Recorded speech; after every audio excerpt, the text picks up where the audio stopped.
ബാങ്കിലെ ശാഖകളിൽ ഫെഡറൽ ബാങ്കിലെ ശാഖകളിൽ നിരവധി അനവധി ഒഴിവുകളുണ്ട്.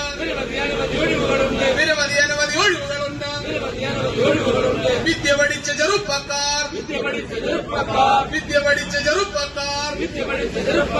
തൊഴിലിനു വേണ്ടി അലയുമ്പോൾ സ്ഥിര നിയമനങ്ങൾ നടത്താതെ ഒഴിവുകളൊന്നും നികത്താതെ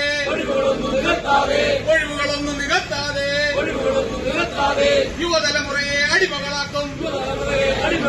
കരാർ തൊഴിലുകൾ ചെയ്യിപ്പിച്ച് തൊഴിൽ സുരക്ഷ നൽകാതെ പുറത്തുതള്ളും മാനേജ്മെന്റ് യുവജനദ്രോഹം ചെയ്യുന്നു. നീതി നിഷേധം നടത്തുന്നു. തൊഴിലാളികളുടെ പ്രക്ഷോഭത്തിൽ